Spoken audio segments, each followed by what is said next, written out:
This is More Speaks. I'm here with Yvette, and we're going to talk a little bit about relationships.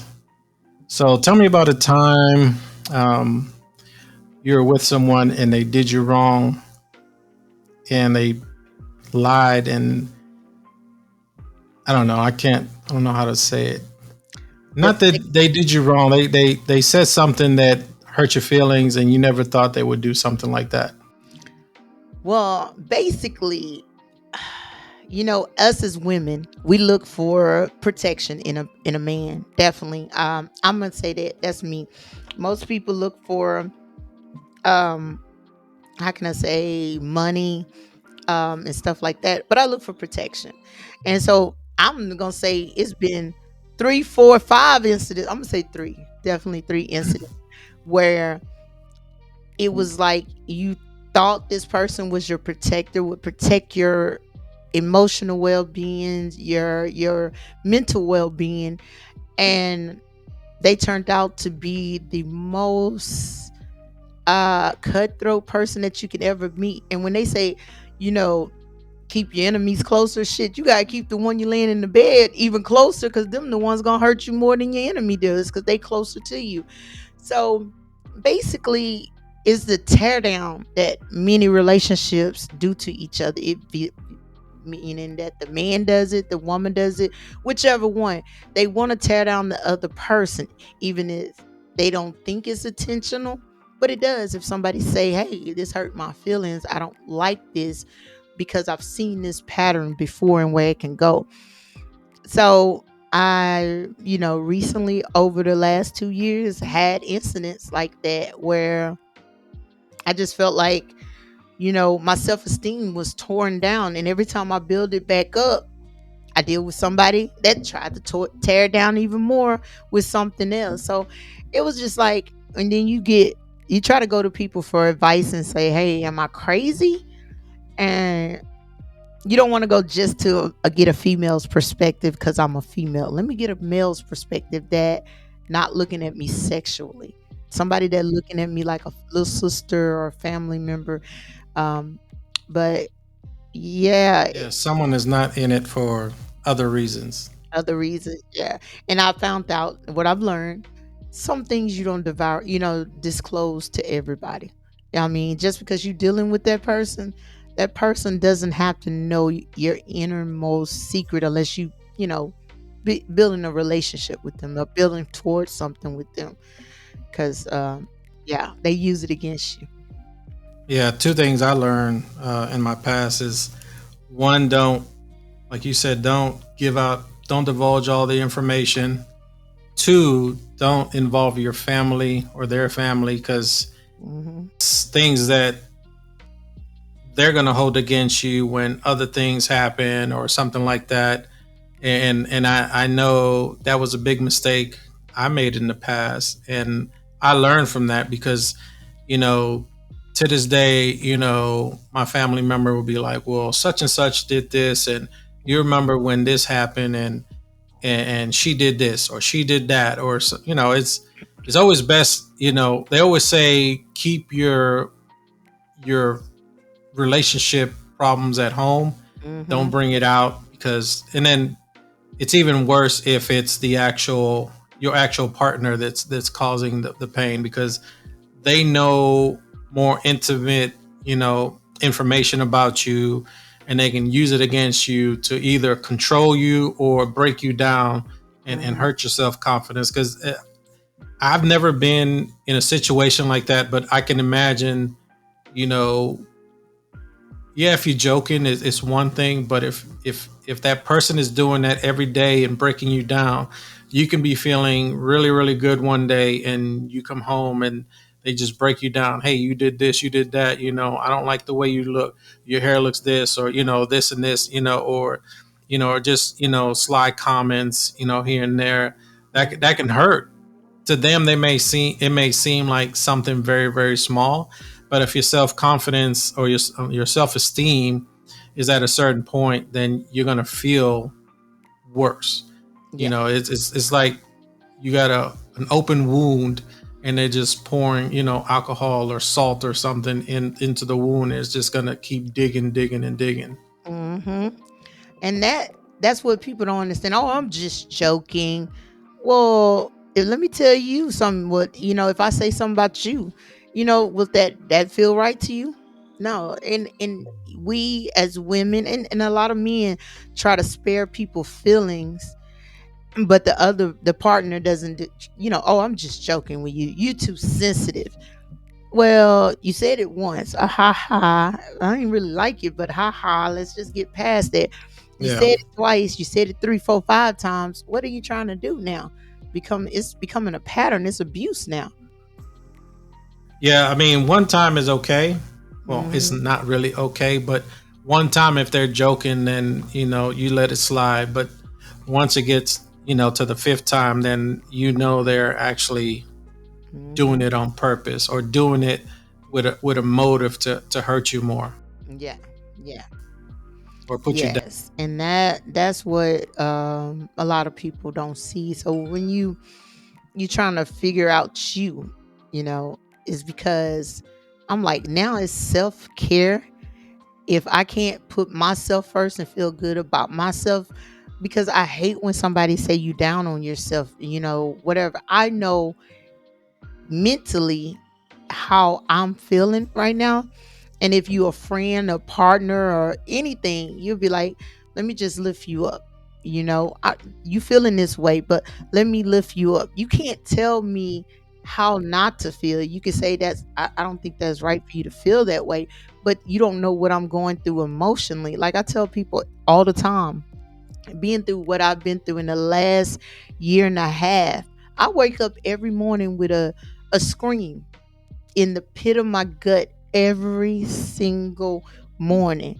And I have to go in that mirror while I'm getting ready to brush my teeth and wash my face and tell myself, you got this, you're going to get through it. I have to encourage myself every day. But when you got a so called friend putting you down and you got, other stuff pulling on your job, kids, school, all this stuff, you really like they don't know that you almost at this break of breaking, and it could be that one thing that Hmm. sits you over the top. And then they be like, you wrong because you don't want to talk to me, you shut me out, or straight away and all that kind of stuff. But wait a minute, I have to protect me. I know where I'm at. I know what strand that I'm walking on is very thin because going through um in the last year and a half, I went through a breakup after 12 and a half years. A week after that, my son was murdered at 21. So it was just a loss. I was scared to move. So you had the emotions and stuff, but I didn't know how to deal with all of it at one time.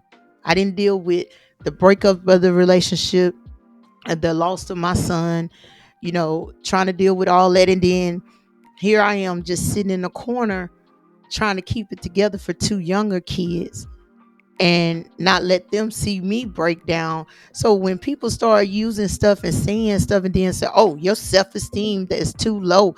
You don't care about yourself," and da da da. No, no, no, no, no. It's not that. It's what I've been through. And you're not understanding it until it's you. Because everybody went through a loss and a breakup, right? But on the depths of what it was for me, it was like my Job moment. I mean, in that whole season, I walked away from a 4 bedroom, 2,600 square foot house. I walked away because I'm like, I got to get myself. I got to find myself. I got to find something. And I wasn't trying to find it within myself because I kept running from myself. So Yvette, um, being that you're dealing with the loss of a son, you left Hmm. a relationship of 12 and a half years. You left the house that you had, Hmm. 4 bedroom, 2,600 square feet.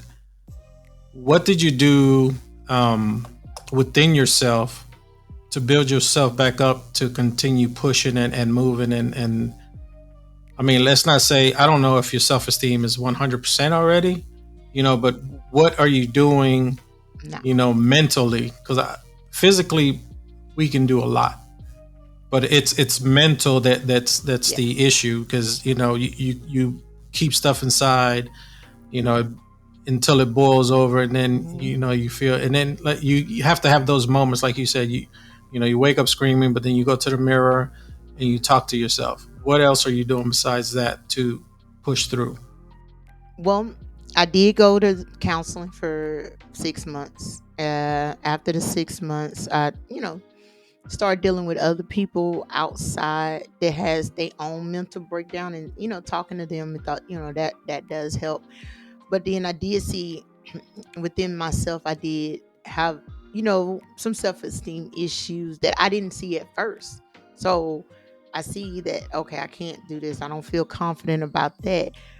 But it's not to say a, a bad thing. I have to work back up to it. And I didn't have anybody to help encourage me, so I'm encouraging myself, working with myself.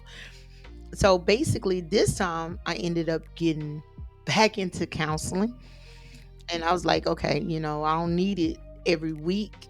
That's very expensive, but at least twice a month, and that's where I started to develop, hey, I need to start speaking up and telling people what I don't like right there, and not letting them get away with it and feel like, oh, I apologize, so you should accept it, no. If I didn't do you like that, I didn't use any of your past against you or anything, or say nothing negative to you, you're not a friend where you would do something like that. Being that it was a joke or not, I wouldn't do that to you because I consider you a friend.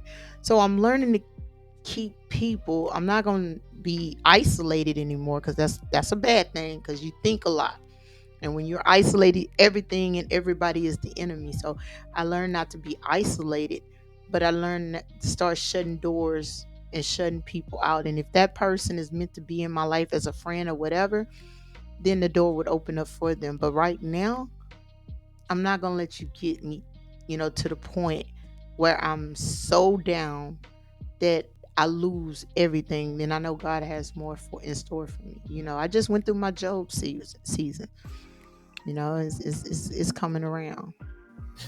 Okay, that's good. Now, do you feel that um, therapy has worked for you so far?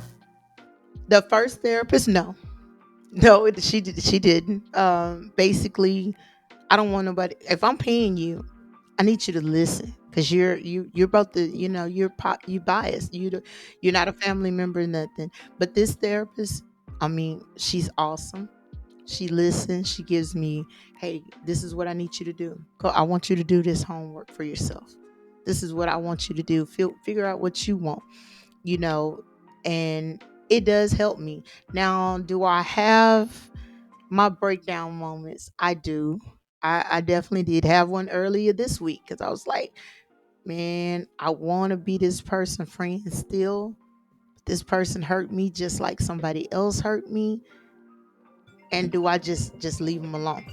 Do I just cut them out? And I was in literally in tears, because I'm like, this person don't care. They only care to get where they needed to get, and then that was it. But yeah, the therapist that I have now, she's very Miss Brown. She's very helpful, very informational and everything. So she's doing her job like she's supposed to.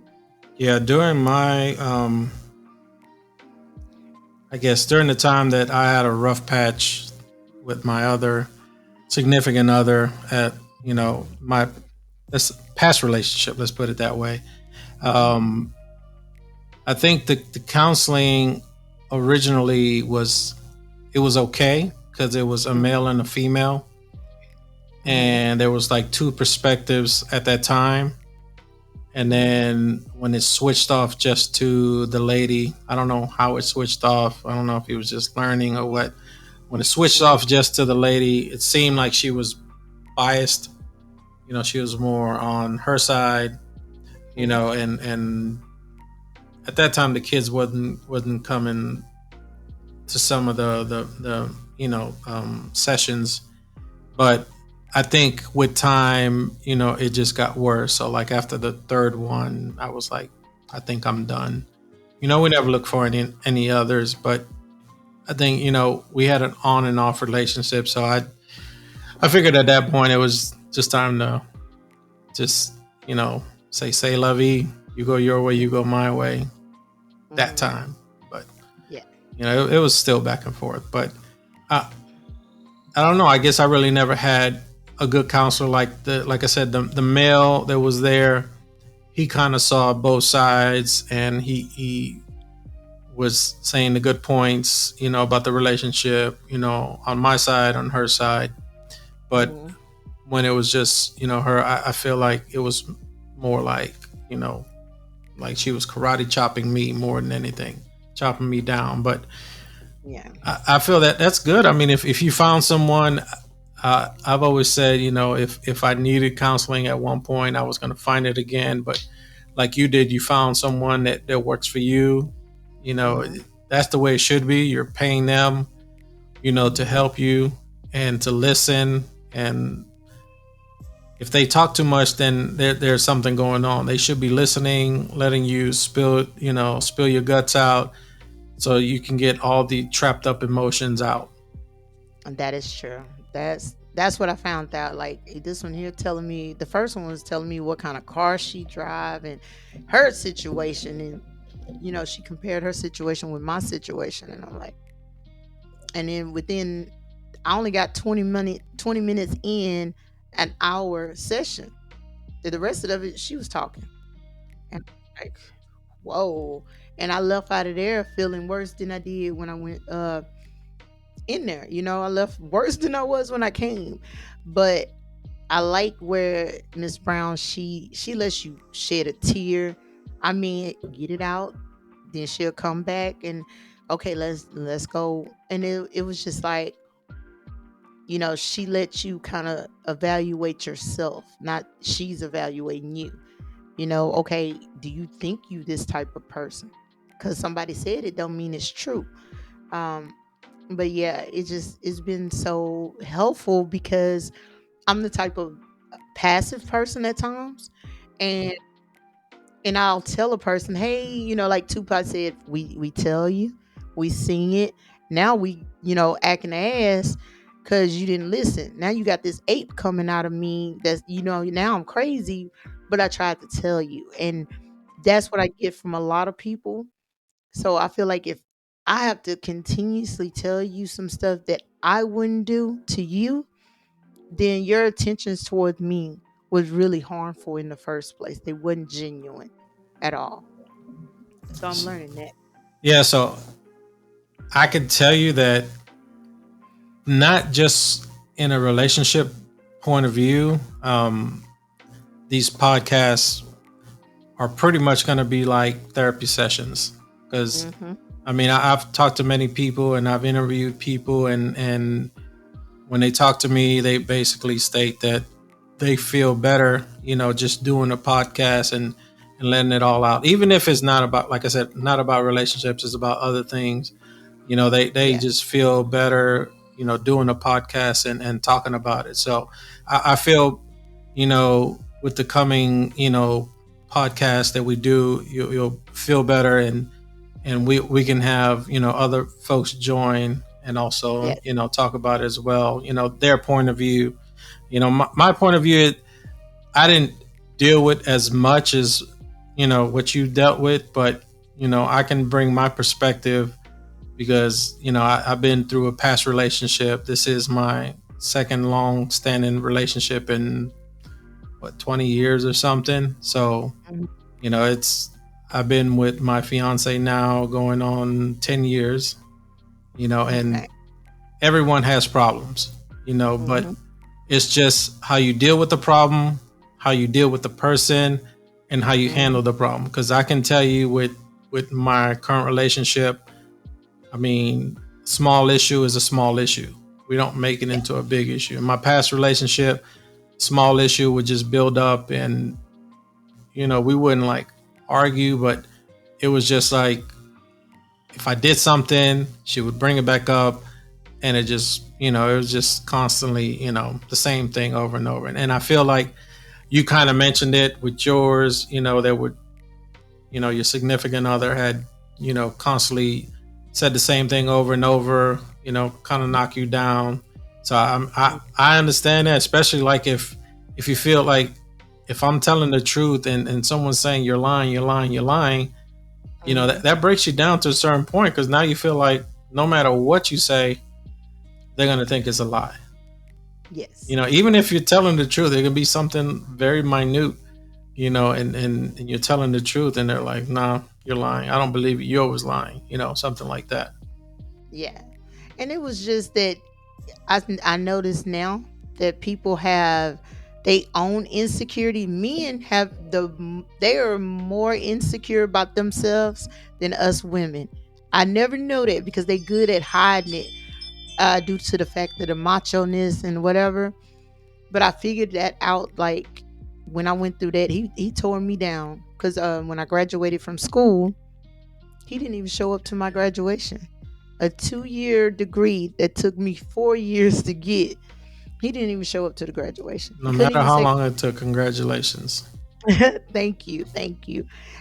He couldn't even say congratulations. Oh, just I'm proud. My teacher, who watched me fight the 4 years to get that degree, told me, "I'm so proud of you and congratulations." I got it on the recording. And this person who watched me take the kids to the library at school and sit them down when they was a little bit older, 8 and 9, sit them in the library and let them read books while I went to class because he was too busy working, as he claimed. But they went to school with me some nights. So it was just really, I'm like, oh, well, okay, I see where you was. And that's when the teardown got even worse. So during the relationship, did you, I mean, I know you mentioned it already, but I want to ask this again. Did you ever, I know you say you're very passive. Did you ever mention it to him and basically, let him know, hey, this is how I feel. I'm going to school.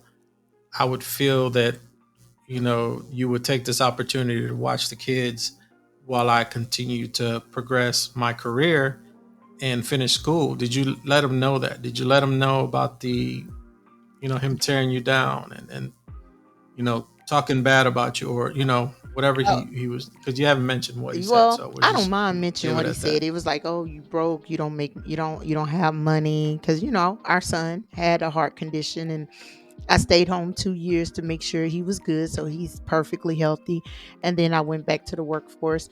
Um, it was just like I got passed up for a interview at Exxon Mobil because I went to school for a process chemical engineering degree, and it was hurtful, and I was hurt, but my son needed me. And when he started making more money, oh, you broke, and then it was like either I was too fat. When I lost the weight, I was too skinny. I mean, it was just so many things. And then when I would tell him, "Oh, I'm just joking, you got to pick your battles, you can't fight everyone," I'm like, "Dude, I'm telling you, I don't like this." So I think our son made 3. I was like, "I'm leaving this relationship." "Oh, we're gonna make it work, it's gonna be better." Okay. I don't want to be I already raised my older sons in a single family, single parent, as a single parent. And I didn't want to do that again. So I'm like, okay, let's make it work for, us and the kids. And then it got to the point where, you know, it was other jokes. And just your credit ain't gonna never get where my credit is. Look where my credit card is. And I'm like, yeah, because you get to work all the overtime. And when our son gets sick, I'm in the hospital with him weeks on, end. And so I was like, "You're supposed to build me up." And then I think like our son made 7 and I was ready to leave then. And I went to him in tears. I was like, "I'm struggling. I get off of work, fly to the daycare, pick the kids up, have to be at school at 6. I'm late to school all the time. Pass your job up. You get off of work and go home, and the kids are with me." I said, "I need your help. We already paying for daycare, which is expensive. And why try to pay somebody else at night to watch them when I only go to school 2 days a week, and you can make get time for the kids to be there for the kids. Um, oh, I'm the provider. I'm taking care of them. I'm gonna make sure once I'm good, we good. And that shit did not happen. I took a break from school because it was so hard. And when I went back full force. So I would actually pass him getting off. He got off of work at 7. I had to be to school. My latest class started at 6:45. He could come. It was like a 5-minute drive from his job, maybe 10. He could have picked the kids up and then brought them on home because I stayed at class till 11. It was no help. So, as a mother, you continually roll with it because I was, passionate about finishing this time, and I kept rolling with it. And he was like, "Oh, she gonna do it anyway. I don't care." So yeah, our son made 9, and right before he made 9, I had the discussion again. I was like, "Look, I don't know what's going on with you, but we can split everything down the middle and just go on our separate ways. Because now you're not even mentally there for the kids, emotionally there for the kids. You here physically, but for what? You know? And, oh, what, I don't know what I'm going to do." And it was like, I don't know why I stayed even longer, but it got to the point where on our son's birthday, 2021, I just got in the car and drove to San Antonio for our son's birthday. You didn't make any plans or content. Hey, let's go do this. We always did stuff for the kids, and I was already, you already checked out. I'm checking out, but I haven't checked totally out. But I'm checking out on this emotional roller coaster you have me on. And I just went to San Antonio with the kids for the weekend, and he left. He left that same weekend on his son's birthday. Didn't say happy birthday or nothing, which is fine. Uh, a couple of weeks later, my son was murdered. 20 days to the exact later he was murdered. One of my older sons. He didn't even call and says, "My son okay? Are you okay?" Uh, I've been in this little. And No, this this was was his no, my actual son, son. right? He was in his life since he was 9, and, and he died at 21. So Okay. he didn't even say any of that. Like, "Are y'all okay?" You know what I'm saying? So I was just, checked out by that point, totally mentally, drained.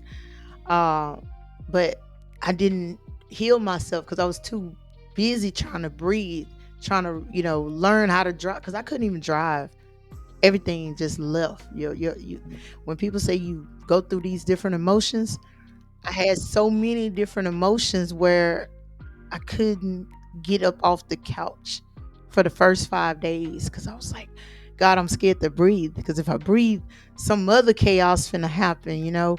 Uh, but I had two little kids, that's 9 and 11, that was looking at me, and I was like, "Okay, you got to get it together." And that what made me get up and continuously push toward trying to get better because my oldest daughter was like, "Mom, you're gonna be in a mental hospital if you don't get it together. They're gonna check you in." So to this day, has he ever like apologized or said what was going on or why he checked out or why he wasn't there, mentally for the family, or why didn't he even check in, with you, or No, was I he never even asked. worried? I never, wanted to even know the answer. He, well, to be honest, he never said what. He tried to contact me when we finally went to court last year. That's the first time he contacted me after court. And he said that he tried to be there, but I am I fight every battle. He's like, I had your back, Kim. I was like, "No, you did." When you got your promotion, that's when you start checking out and thought you the big man on the campus.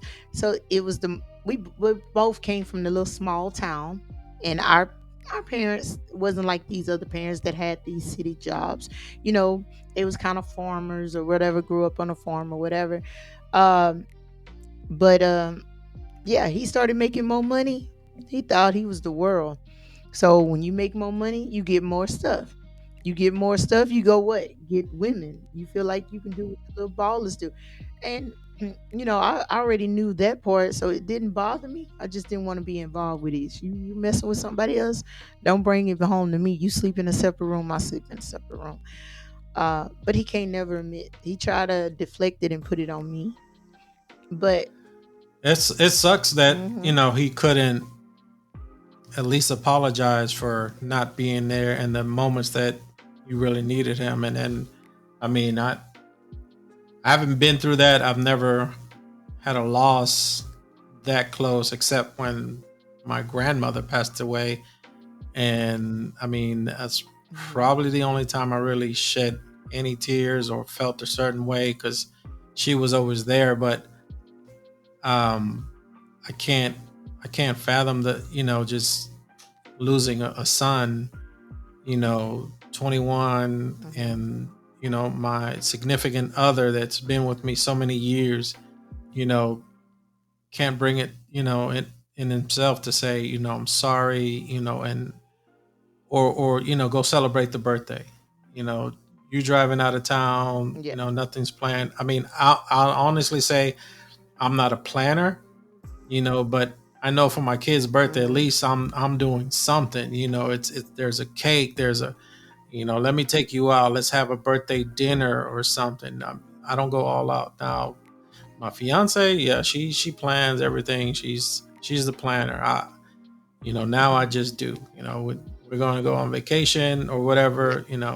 But um, yeah, that sucks. I mean, that he should be the one that he's like they say he's supposed to be your better half.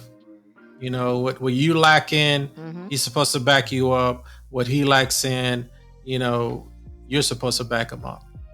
But him not being there, I Mhm. mean, I guess sometimes money does get to certain people's head. Certain people start acting funny or Mhm. or thinking, I got this much money, she ain't this, she ain't that, you know, which Yeah. it's a relationship. So at that point, he should be like, look, we make this money, build you up because Mhm. you're getting your degree. Eventually you're gonna be making the, either that amount of money or more, and that relationship becomes even stronger. At that point, you become a power couple. You're not just one person making a certain amount of money. Now it's both of you. And taking care of the kids. I mean, I know when I was younger, I was young. I wasn't that young when I had my kids, but I mean, knowing that, Mhm. if she was at work, then I would take care of them, or vice versa. Or, we had, our in-laws take care of them. But still, someone has to be there. If you're going to school, I used to go to school that late. I think it was like University of Phoenix what I was going to, and we started class Mhm. like you say 6:45. It was done like at 10. By the time I got home, since my campus was an hour away because I lived in Katy, it was closer to my job, so I can just go up the street. By the time I got home, it was like 11, like you say, and somebody's got to be watching the kids, keeping them in the library. I mean, yeah, it's good for 1 or 2 days, but them being in the library every day instead of spending some quality time with their dad, I think that would have been better. That would have built a better relationship at that point. But I mean, I feel you. I mean, it's that that in itself, it can break you down because that you're doing your best. Who he should be trying to do his best to Mhm. build that back up, and especially build you up if you're actually going to better yourself. It's not like you're going to party. You're going to get your Mhm. degree, and it's for the both of you. Yeah, he probably made his money earlier than you, but eventually you're going to make it because that's the Mhm. whole reason you went to class. There's no point of not going to class to not better yourself, right? Yes, that's true. I mean, everybody have their own selfish ways and they don't see it. Like this is the thing that I tell a lot of people when I listen to people talk about they ex. When you bashing that ex, something kind of be wrong with you. You gotta look at you too sometimes. And I've heard a lot of people bash their ex, And I'm like, I have a lot of reason just to bash this dude. I have a whole lot of reasons to, but I just talk about what basically happened at the end. And God gonna handle the rest, because he know I did my part as a mother and a helpmate. um but I hate to hear when this, he wasn't nothing, she wasn't nothing, I did da da da. And I'm like, well, what that say about you? Something going on with you then, because this is all you want to say is bad. And like I said, as far as emotionally for me and the kids, he was not there for us. And basically his ego got in the way, and that's probably a family trait, which I'm starting to find out. um but the times that it was okay, like we would, like you said, on trips or whatever, that was good, but the emotional well-being wasn't there, and it got worse at the end. It got worse. The more money he made, the more he elevated at work. The cockiness, I can say, I'm not gonna call him a narcissist, but the cockiness, that's where he felt like, man, I don't need this, I'm making money, I can do and go buy whatever. And like I told him when he contacted me last year, I said, I ain't gonna ever wish nothing bad on you, because I don't want to mess up my future by trying to hurt you or wish something bad on you. But the person you see going up is that same person you gotta see coming down. And I pray that you be healthy for 7 more years or 8. So every dollar you make in every 3 years, and I let him know, every 3 years I'm going to raise my child support. Every time you get a raise, we get a raise. Mm. I'm So so let's talk about that. yes.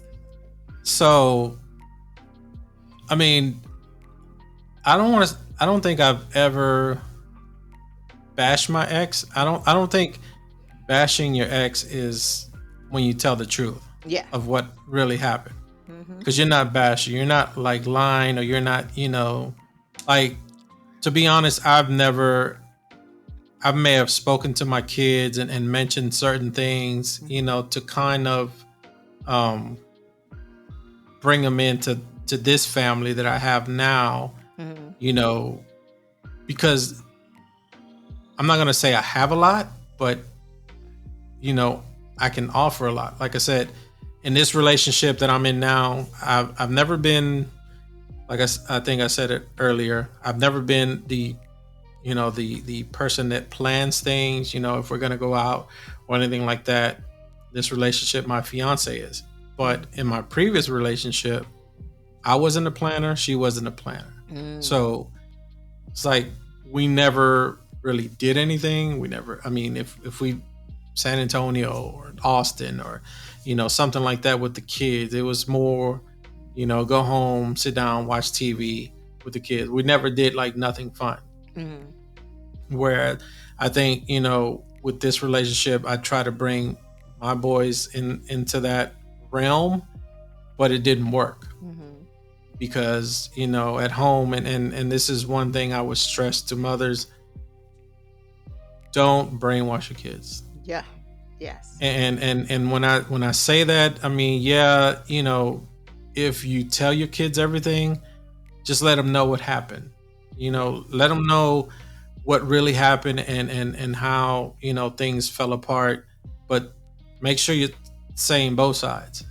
Hmm. Because don't I mean, if you're not, or if you're just gonna bash somebody, just keep it to yourself. I mean, don't sway the kids a certain way, because I mean that hurt me and my kids' relationship for many years. It was going really well when we first separated. They were coming over to the house. They would visit. They would hang out, and then it just went left field. They just started acting like I was forcing my fiance to be their mom, or Hmm. like I told them to say mom or something. So and she, I don't know 100% what she's done or what she said, but anything I say to my kids, if it's if I say, I'm doing this, and I want to take you with me, or you know let's do this or something, they go back and run and tell their mom. Or I think one time I mentioned something and I said something about their mom.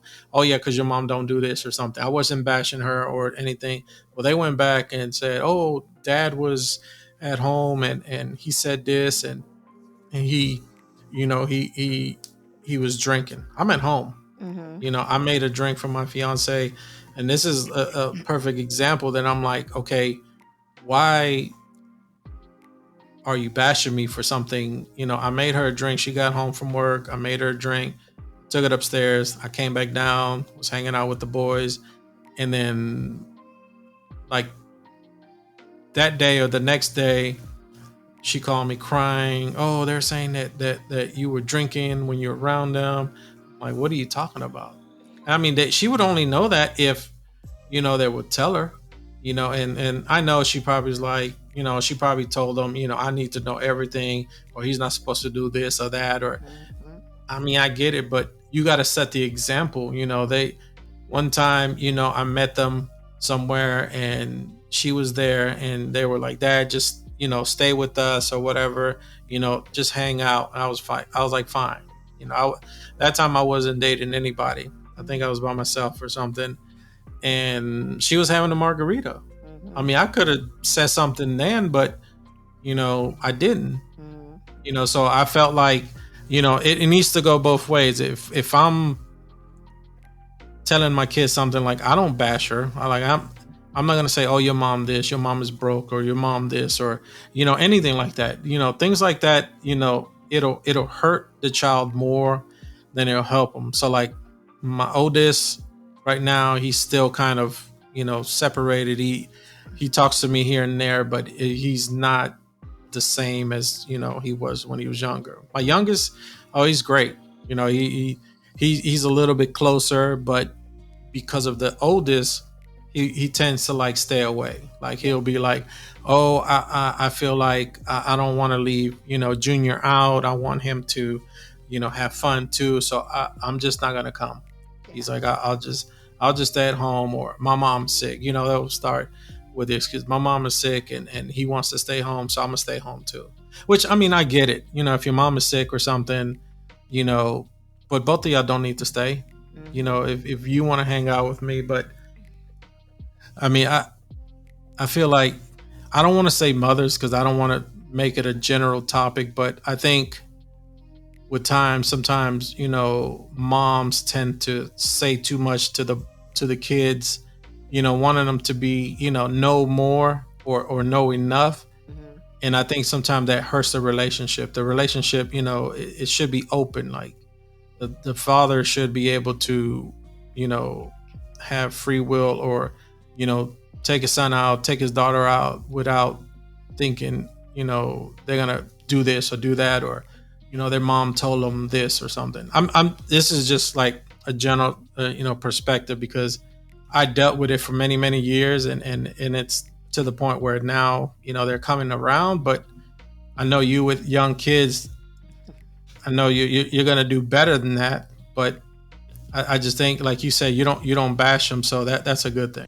Yeah, so what I've learned, like, I didn't come from the best kind of household with my mom. When my mom and dad divorced, I was two. And my mom, she was a serious drinker.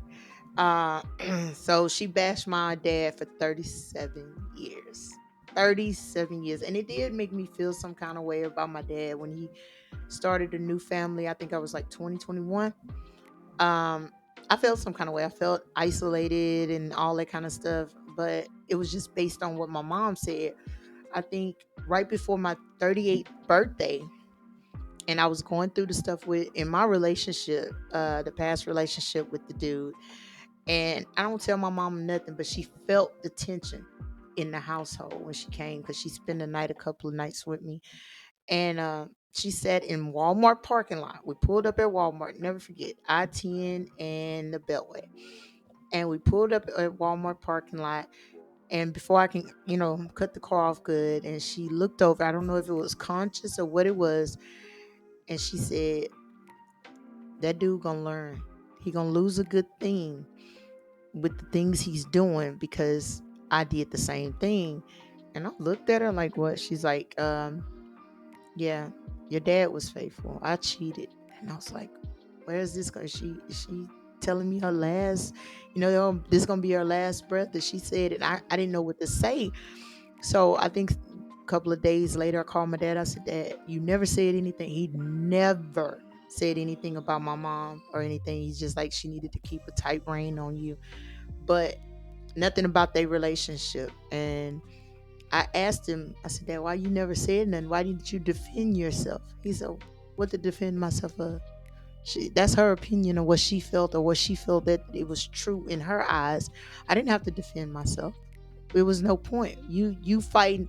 It's like you sitting there shadow boxing with your shadow, and you gonna tire yourself out trying to go back and forth. He said I didn't have to do that, and then he just went on. When I asked the questions about their relationship, he went on and told me. But he was so in love with my mom that even though they didn't work out, he wasn't gonna bash her in front of me like she did him. And that's why I learned not to bash my kid's dad. Do I want to? Woo, some days, but I don't bash them because I'm gonna let them get their own opinion of their fathers and what they hurt. They both of them, my daughter, which wasn't his, but he raised her since she was a year. um, they have their opinions themselves because where was you when we were sitting out at this hospital when our brother got killed? Where was you at his funeral? Where was you when my mom was crying and you wasn't there for us and we trying to be and that's their thing right now is where was you at? So they have this. Well, my daughter don't ever want to see him again, and I told her don't be like that. But my son, he didn't want to see his dad, but I'm like, that's your father. Just like you love me, you love him because he helped made you. And I said, I don't have no issues. Y'all, that's what you need to do. So I try to, I'm learning from my dad that it's not good because the truth gonna come out. And you can lie to a kid, all you're gonna do is end up having that kid hate you in the long run for all the lies and all the bashing you did. Yeah, my upbringing was a little bit. It was rough too, because my dad was a drinker Hmm. and my mom was very passive. So it's crazy because I think about it now. My mom was actually doing a man's job. Hmm. So in New York, it's a little bit different. So here, in an apartment building, well, in an apartment, you have the manager and the people that take care of the property. In New Hmm. York, it's called superintendent, Okay. which is like the manager and the person that does everything. So in New York, the way the buildings work is there's trash compactors and the trash comes down the chute and you take out the trash and you put it on the curbside. So my mom was doing that, Mm. heavy trash, dirty trash, rats. New York is already infested with rats, and now you're in the basement, Oh, which I don't know if you ever been in the basement. You're no. from Texas? I'm from Texas, yes. Yeah, so in New York there's basements. Everything goes to a basement. Most houses has basements and things like that. So she was doing that job, which technically that job was my dad's job. Hmm. That was my dad's job, and he was supposed to be doing it. But he handed it off to her and opened up his own company. So he would just come home, drunk sometimes. And New York is kind of different. Like there's certain sides of the streets you're supposed to park on. Okay. Like one side of the street you park on, and then they do the street sweeping on the other side, and then the next week, it transfers. So I don't know how many times my dad's work truck got picked up and towed to the tow yard because he was too drunk or parked on the wrong side. You can tell in New York, like one whole side will be empty, after a certain amount of time, and they pass the street sweeper. Well, at that time, I don't know how they do it now because I see cars all the time now. Hmm. So he was doing her job. He did his own little business, and was never there. He was a drinker. And I mean, my mom didn't have to say nothing. We knew because, I mean, many years ago, I traveled with him to the Dominican Republic, and my brother traveled with my mom, to Honduras to go visit her family. So he went with her, I went with him, and pretty much every night he was just giving me money. Here you go. Here's some money. Go do whatever you want.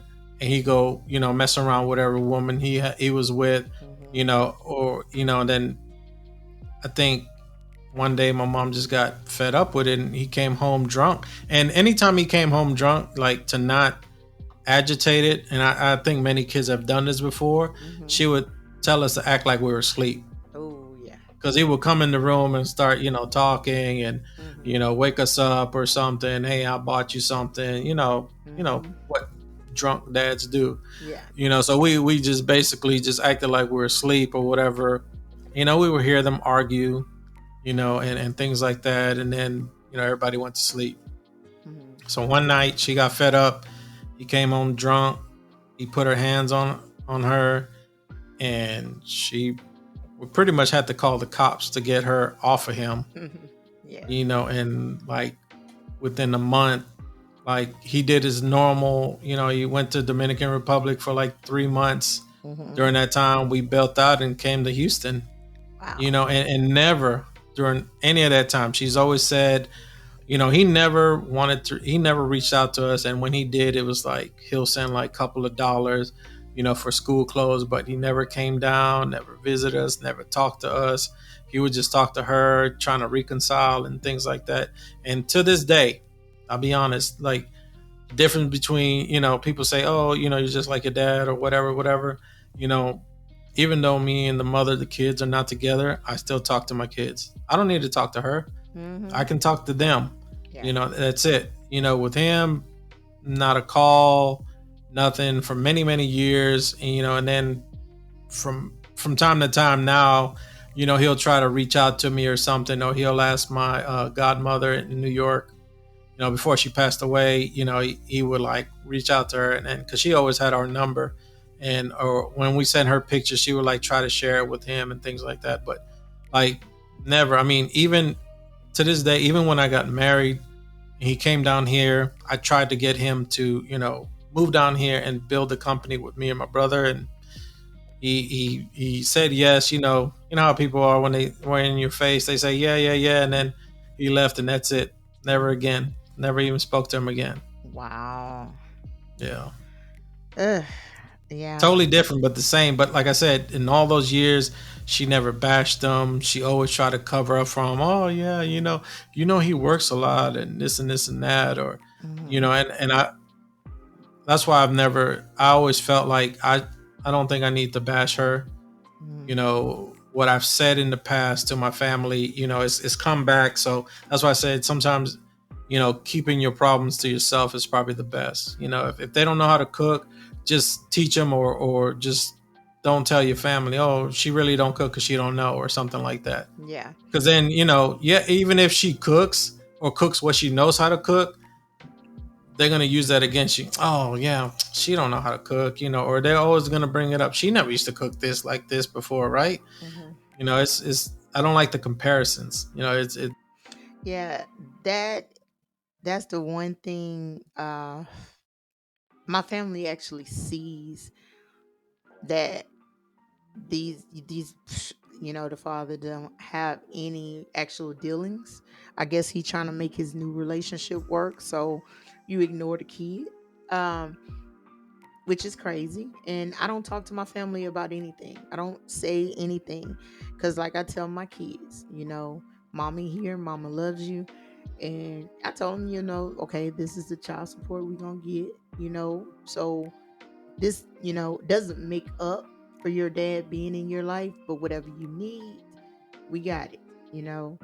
And that's basically it because I don't when somebody tell you something, it makes you feel worse. Like, damn, I chose the messed up ass person, or what did I do to this person to do me like this? And it just, people don't understand. I know they be trying to, help, but he was horrible, advice and all this kind of stuff. But some things that's unsaid is the best medicine because you don't want to keep living in that wound over and over again. Yes, it didn't work out. Yes, they doing whatever they doing. But if I'm not really on it, talking about it, then you shouldn't either. Yeah, you knew what happened between us because at that moment I was vulnerable and I came to you crying. But now I learned just not to say anything to anybody on what I'm going through. If it ain't, something happy, I'm not gonna say anything because they like to hear. I mean, even though they're your family, they love you, but some people like to hear your trash and what you're going through because oh man, she going through worse than me. Ooh, ooh. Let's just hear and bash on what she going through. No. So I Yeah, don't. and I feel that your kids have to make their own opinion. Yep. Like you shouldn't have to tell them, well he don't do this, he ain't shit, or anything like that. They should learn that themselves. If he don't come around, then he don't come around. Let them see that for themselves. Or if he says, I'm gonna do this and this, and he doesn't come through, then they need to know that that's because of him. It has nothing to do with me or the person that they're dealing with, because now the relationship has nothing to do with the parents. Now it's just the parent and the child. Mm-hmm. Because they're gonna see it. Yeah. I believe in my perspective. you know my kids see what I try to do for them, but because of their mom, they feel like she's, I don't know, I don't want to say helpless, but they have to stick closer to her because that is their mom and they live with her. Yeah. Whereas with me, yes, I have my own place, but they still feel like they still have to be loyal to their mom. Yeah. I'll put it that way. I mean, a lot of women that's I don't know what the situation like, with her, but by y'all being together and making a family, she knows she hurt because first of all, that's the thing she had to get over because if you trying to turn your kids against their father, this is the one thing I knew I was hurt and still hurt, even though I was saying, "Psh, I'm good. I ain't got to walk in the same room and we was in the same room and didn't say nothing, laid in the same bed. It got so petty that I would take the cover and he sleep with no cover. He went to Walmart and got a blanket set and we both slept in the same bed under two different blankets. But I know it got that petty that it was time to let it go. And he was like, I didn't love him no more or whatever. It was just that you wasn't there for me. You're not there emotionally for me. But what got me and said I needed to work past this because it was going to reflect on my son is when he picked our son up for the first time. It was for a couple of hours and took him to the woman house that you cheated on me with. I didn't say anything in front of our son. I waited, picked my son up. We met up at a place. He dropped him off to me, and I got home. And I tell my kids, I don't want to know nothing about what's over at your dad's house. Just like I don't want y'all to tell nothing at my house. Unless it's something that's bothering you, come talk to me, your dad. We can hash it out right then. But as far as what's in his house and my house, that's off limit to either one of us.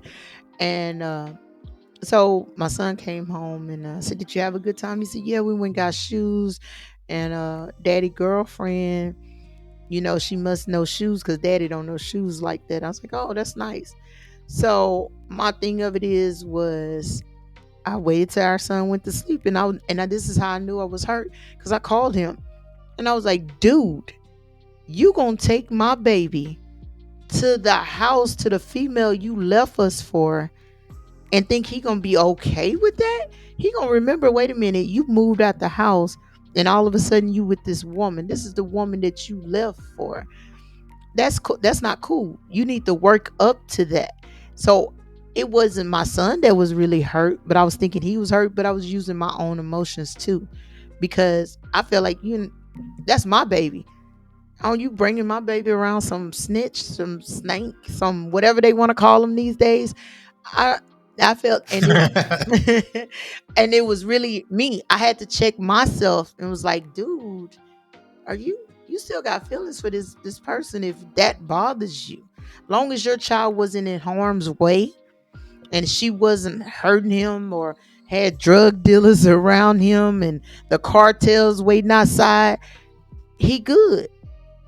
I had how many months is it okay before a person should bring their, whether they cheated or not, let's leave that out, but their new girlfriend or boyfriend around their actual kids? Now, I think me personally, I don't. I did have a dude that came around my kids, but they don't see dudes like that. So this is one somebody I trusted. So and he came and spent the night. But I don't have dudes around my kids. If I'm messing with a dude, you ain't gonna meet my kids. Like my that well this that when I was dating didn't meet my oldest kids for I said we was dating for months. So it just but to give them that grace, first are y'all gonna really be together? Because letting kids see different people, I feel like that's kind of crazy. But people do their own thing. But yeah, just gracefully introducing them in. Because I think when something's so fresh like that, that's kind of giving the kids like what you was just with mommy, now you got a new lady. That doesn't make sense. So was you with this new lady when you was with mommy? Because they at a certain age, they already know. These kids are very wise. I think slowly, gradually introducing them to them, like y'all meet at the park or something, because that I mean, even though the significant other need to check themselves, that's what I had to do. Um, but I think and I had to apologize to him when I went off on him after our court. I apologized because I don't think you wouldn't let nothing happen to my son. But I think it just should, especially on how quick it happened. You leave a house, boom, here it is, 4 months, 5 months later, you with another woman. That didn't just happen overnight. So I think it just gracefully should be brought on, not nothing just. And there's no months because you don't know. You can't say, "Oh, I'm gonna wait 2 months to a year to introduce my kids to this person," because my kids never met one dude, and I had a kid by him. They never met him until my daughter was, I say, 6 years old. But um if you know you're gonna make a relationship with this person, this is not just a fling, then just gradually introduce them because we don't know what the other significant other telling them. Being a woman could be telling their kids something negative, the man can be telling the kids something negative. It's something that gracefully brought Yeah, on. I dealt with this, and that's why I asked, because the mother of my kids basically made it seem like the person I'm with now, I cheated, Hmm. right? So she was bitter, so she told the boys, and they would always, they were like, because when we would talk, I'm like, let's talk man to man, let's talk about this, I'm with Janelle now, that's who I'm with, and eventually you guys are gonna meet her, and one day they basically were like, yeah, dad, but that's the woman you cheated with, and that's why we feel a certain way. And I'm like, Yeah. wait, hold on a second. I cheated with, I was like, me and your mom left each other. Hmm. I went my way. We had our time. We got back together. We left each other, got back together. Didn't work. Counseling didn't work. So I'm with someone else. And I think I didn't introduce them to each other to like, it may have been 3 or 4 months, Hmm. and this was even, I think I had my own apartment at this point. I wasn't Hmm. living with her, had my own apartment. They came to a neutral location, my apartment, and they were cool. And I just sat them down and I talked to them. I was like, I didn't cheat on your mom. Me and your mom fell out, months ago, but we didn't leave each other until, 2 or 3 months ago. I was like, but it already had been, a situation between us, and we wasn't together. Yes, we were together because we had you guys, and we were trying to make it work. I was like, but we knew it wasn't going to work, so we separated. We went, each of our ways.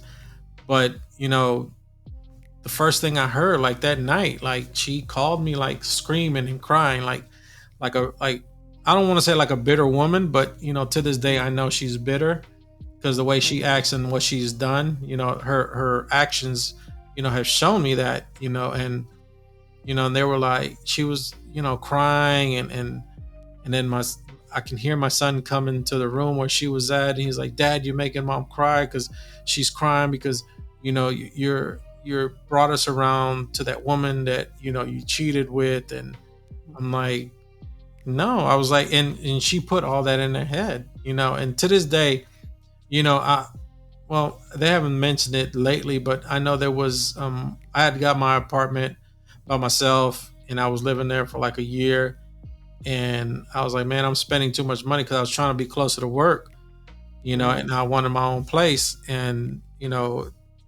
I told him, I was like, I'm gonna move in with Janelle, and we're gonna share, the house, that she lives in, and they were went back and told their mom, same way, same thing, Mhm. went back, told their mom, and started the whole situation, all the whole crying session, and all that. Mhm. And like, you talked about the child support.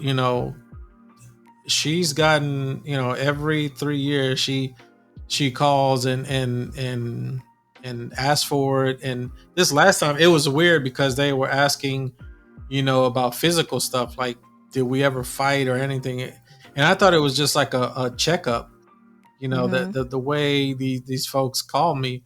And then like 2 days later they're like, yeah, there's a case against you, and she wants to re-up the child support.